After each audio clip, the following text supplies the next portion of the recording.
Hey, it's Toto. I'm gonna give you guys a little chess tutorial.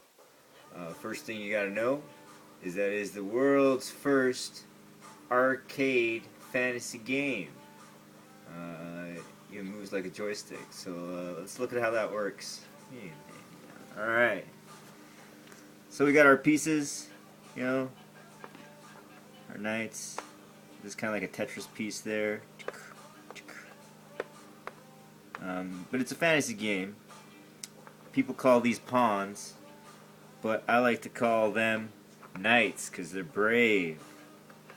Right? And so they're so brave at the beginning, they can even go 2 steps in advance, or just 1.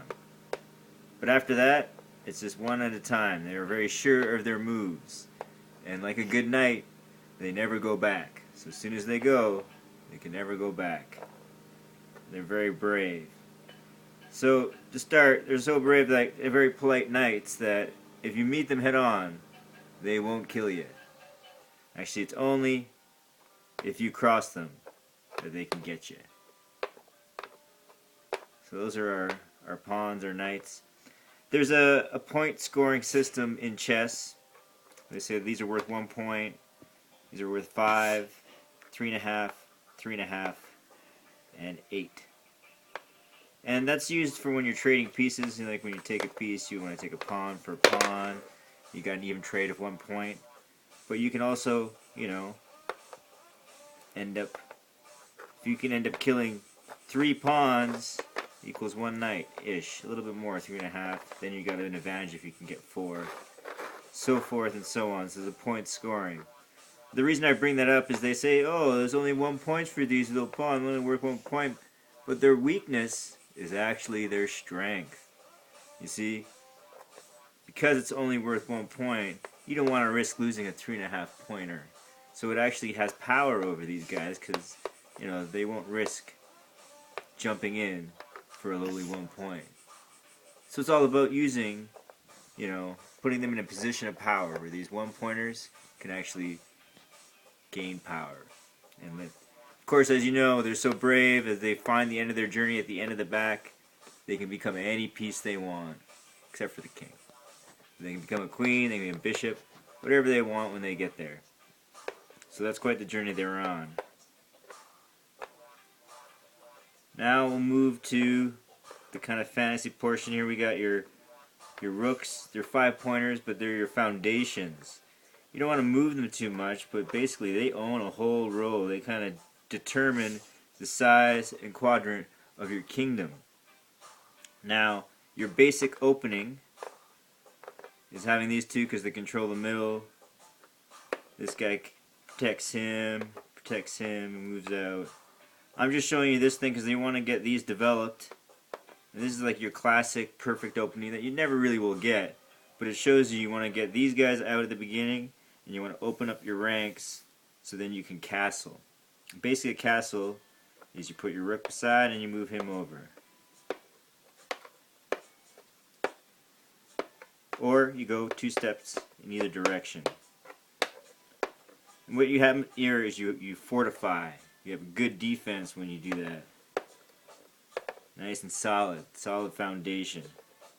Good protection for your king, which you do not want to die. Okay. So that's just the really kind of basic. Your rooks, just like they're square, they move just in lines. Chess is all about how these pieces work together. So if they can see each other and protect each other, that's what you want. But we'll get to that in a second. We're going to go to here. We got, these are our knights, but I like to call them your hounds because they cause a lot of chaos. They're the only piece in chess that can actually jump over another piece. As long as where they're landing is clear or has another opponent that they can kill. Now they cause chaos because, all of a sudden he's here, then he's here. He can attack over here, he can attack over here, he can attack over here. All of a sudden his range is pretty wide. So that's their strength, is they can jump over things and they cause chaos wherever they go because they can They can reef on things. Now, the chaos is they can double threat, you know, here or here. So even if you took care of that threat over here, they've got bam. And they do a thing they call is forking. And forking, for example, let's use this one here. Don't worry too much about these pieces. I'm not really concerned. Just the main one is they'll pop here. Let's say these aren't here. You gotta check. Now you gotta deal with the check wherever it goes, but then that means he can kill another piece. That's a pretty powerful thing that it can do. So it can threaten another, and it can check over here. Now again, as I said, it's all about how they work together. So let's move along. We got your bishops. These are your clerical dudes. They have magical clerical powers, just like in the video games. They have the power to teleport. Wherever this path is clear, they can go from here all the way over here. Bam! Like magic, and like magic, they can go right back. You know, these knights, they don't like bishops too much, because all of a sudden the bishop's there, and then he's gone. You know, these guys can only see as far as they can move. Alright. So let's see how they can work together. Here you have a uncovered check. So uncovered check is you're hiding a little disguise. This guy, you know, say there, you know, someone over here. Even if he's protected, all of a sudden he goes over here. He may be threatened, but you gotta deal with the check. All of a sudden, it's uncovered. Boom.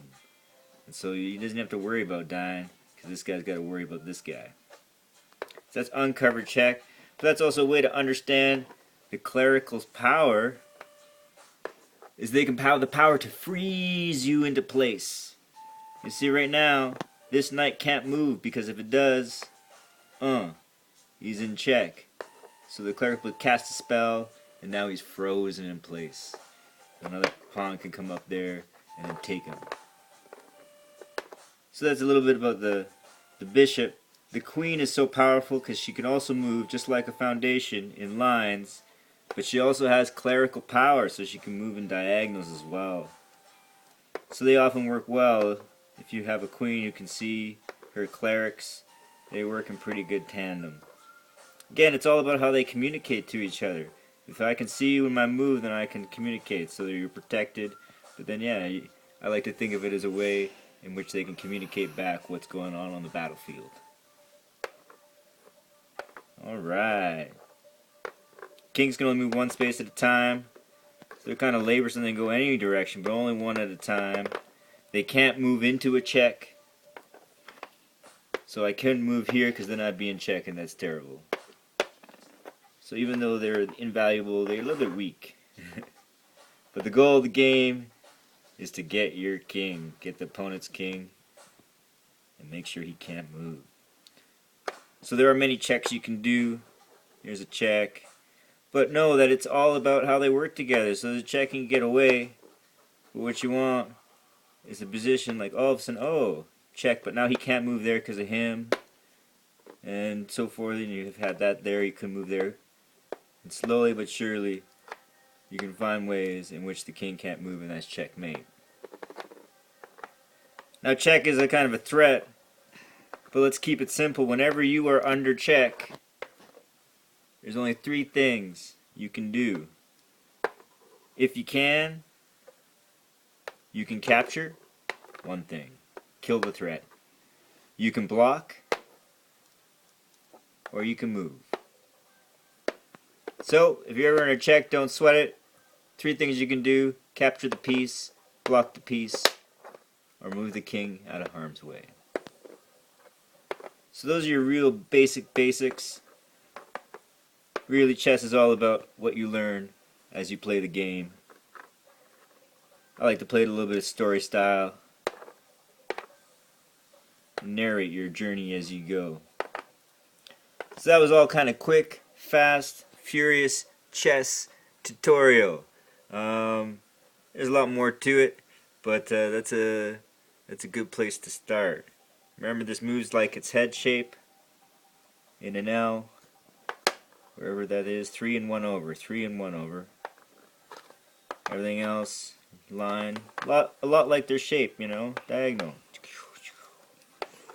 There's other little tips and tricks, but that's a good place to start when you begin your game.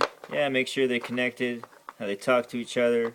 You get your bishops and your knights out, get your defense going, bam, bam, bam, bam, so forth and so on. Anyway, happy chess, yo. There you go.